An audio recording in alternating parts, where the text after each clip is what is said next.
ഞാനിപ്പോൾ നിൽക്കുന്നത് കൊച്ചിയിലെ ഒരു ഹിഡൻ സ്പോട്ടിലാണ്. ഇവിടുത്തെ മെയിൻ ഐറ്റമാണ് പഴംപൊരിയും ചായയും. പഴംപൊരി എന്ന് വെച്ചാൽ 10 രൂപയുടെ പഴംപൊരി 10 രൂപയുടെ ചായ. എല്ലായിടത്തും 10 രൂപയല്ലേ ചായക്കും പഴംപൊരിക്കും. ചേട്ടൻ കൊണ്ട് മാറി നിൽക്കും. ഞാനൊരു വീഡിയോ എടുത്തു. ചേട്ടൻ ഒന്ന് മാറി. ഭയങ്കര ക്രിസ്പി ആയി. കൊച്ചിയിൽ എങ്ങും കിട്ടത്തില്ല. അതുപോലെ ക്രിസ്പി ആയ നല്ല സൂപ്പർ പഴംപൊരിയാണ്.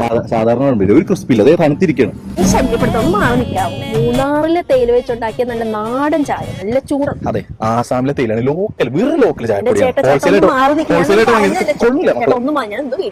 ഈ കടയുടെ ലൊക്കേഷൻ വരുന്നത് ഈ കടയുടെ മുതലാളിയായിട്ട് എന്തെങ്കിലും വഴക്കുണ്ടോ? കടയുടെ മുതലാളിയില്ലേ, ഞാനാ. ഒരു മാസം മുമ്പ് നിന്നെപ്പോലെ ഒരു വ്ളോഗർ വന്ന് ഇവിടെ വ്ളോഗ് എടുത്തു പോയി. 50 പേർ കച്ചവടം നടത്തുന്ന ഈ പഴംപൊരി ചായയുടെ കടയിൽ 5000 പേരുടെ ക്യൂ. കാസർഗോഡ് നിന്ന് തിരുവനന്തപുരത്ത് നിന്നൊക്കെ വെട്ടത്തമാര് രാവിലെ വന്ന് ക്യൂ നിൽക്കുകയാണ്. കട തുറക്കാൻ പറ്റാതെ ഒരു മാസം കഴിഞ്ഞിട്ട് ഞാൻ ഇന്ന് തുറന്നു. ഞാൻ എങ്ങനെയെങ്കിലും ജീവിച്ചോട്ടെ, പ്ലീസ് ഉപദ്രവിക്കരുത്. എനിക്ക് എന്റെ കച്ചവടം മതി.